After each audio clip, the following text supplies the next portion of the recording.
सुप्रभात, स्वागत है आपका न्यूज नट्स के मॉर्निंग बुलेटिन में। चलिए शुरू करते हैं राजस्थान की बड़ी खबरों से। दौसा के भांडारेज मोड़ पर पुलिस और एजीटीएफ ने 1 करोड़ की अवैध शराब पकड़ी। ट्रक में चावल के कट्टों के बीच अंग्रेजी शराब छिपाई गई थी। चालक को गिरफ्तार कर लिया गया है और बोतलों पर फॉर सेल इन पंजाब लिखा मिला। मामले की जांच जारी है। वहीं जयपुर में अमित शाह ने राजस्थान पुलिस अकादमी में 9,000 नवनियुक्त कांस्टेबलों को नियुक्ति पत्र सौंपे। शाह ने कहा कि नौकरी योग्यता से मिली है और पेपर लीक की समस्या खत्म हो गई है।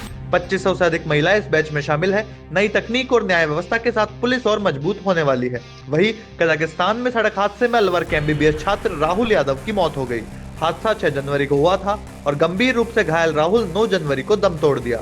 जून 2026 में डिग्री पूरी होने वाली थी। परिवार का इकलौता बेटा होने से गांव में कोहराम मचा हुआ है। वही अजमेर जयपुर हाईवे पर पाटन में खाद्य तेल से भरा टैंकर डिवाइडर पर चढ़ गया। तेल फैलने के साथ सड़क पर अफरा-तफरी मच गई और लंबी कतारें लग गई। कई लोग बाल्टियां लेकर तेल भरने भी पहुंचे। पुलिस और हाईवे पेट्रोलिंग ने क्रेन से टैंकर हटाकर रास्ता साफ किया। वही बीकानेर में अंतर्राष्ट्रीय ऊंट उत्सव 2026 का भव्य आगाज हुआ है। हेरिटेज वॉक, लोक कला और खान पान ने सैलानियों का मन मोह लिया। केंद्रीय मंत्री अर्जुन राम मेघवाल ने कहा कि उत्सव से बीकानेर का वैश्विक पर्यटन मानचित्र मजबूत होगा। आज ऊंट नृत्य, दौड़ और best of Rajasthan focus night के बड़े कार्यक्रम होंगे। वही अब बढ़ते राष्ट्रीय खबरों की ओर। तसदुद्दीन ओवैसी ने सोलापुर रैली में कहा कि उनका सपना है कि हिजाब पहनने वाली बेटी देश की प्रधानमंत्री बने। बीजेपी ने पलटवार करते हुए चुनौती दी कि पहले पार्टी में किसी महिला को अध्यक्ष बनाए। शर्मा ने कहा कि भारत का प्रधानमंत्री हमेशा हिंदू ही रहेगा। योग्यता बनाम धर्म की बहस फिर तेज हो गई है। वही सुप्रीम कोर्ट ने पीओसीएसओ कानून के बढ़ते दुरुपयोग पर चिंता जताई है। अदालत ने केंद्र सरकार से रोमियो जूलियट क्लॉज जोड़ने पर विचार करने को कहा। सहमति वाले किशोर प्रेम संबंधों को कठोर धाराओं से छूट मिले। कानून के दुरुपयोग करने वालों पर कार्रवाई का प्रावधान जोड़ने की भी सिफारिश की गई है। वही अब बढ़ते अंतर्राष्ट्रीय जगत की ओर। तो बांग्लादेश में हिंदू अल्पसंख्यकों पर हिंसा थम नहीं रही है।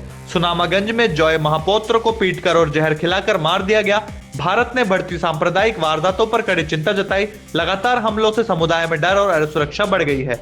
वही ईरान में प्रदर्शन लगातार उग्र है और खेमेनेई की जली तस्वीर से महिलाएं विरोध में सिगरेट जला रही है। इंटरनेट और फोन सेवाएं ठप है। हिंसा में अब तक 217 लोगों की मौत दर्ज की गई है। 79 की क्रांति के बाद पहली बार शासन के खिलाफ इतना बड़ा गुस्सा देखने को मिला है। वही अब बढ़ते बिजनेस जगत की ओर। तो रिलायंस जियो साल 2026 की पहली छमाही में अपना आईपीओ ला सकती है। कंपनी 2.5% हिस्सेदारी बेचकर $4.5 अरब जुटाने की तैयारी में है। यह देश का अब तक का सबसे बड़ा आईपीओ हो सकता है। रिटेल निवेशकों के लिए प्राइस बैंड 1048 से 1457 रुपए तक रखा गया है।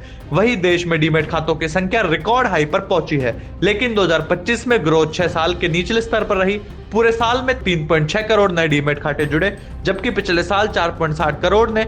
सीडीएसएल ने 2.62 करोड़ नए खाते जोड़े और एनएसडीएल ने खाते 44 लाख बढ़कर 4.32 करोड़ पर पहुंचे हैं। वही अब बात कर लेते हैं खेल जगत की। तो भारत और न्यूजीलैंड के बीच 3 मैचों की वनडे सीरीज का पहला मुकाबला वडोदरा में खेला जाएगा। कप्तान शुभमन गिल इंजरी के बाद वापसी कर रहे हैं। फैंस की निगाहें रोहित शर्मा और विराट कोहली की पारियों पर होंगी। रोहित ने न्यूजीलैंड के खिलाफ अब तक 29 पारियों में 1073 रन बनाए हैं। वही बांग्लादेश द्वारा टी20 वर्ल्ड कप मैच भारत से श्रीलंका शिफ्ट करने की मांग पर बीसीसीआई ने कहा कि अंतिम फैसला आईसीसी का होगा।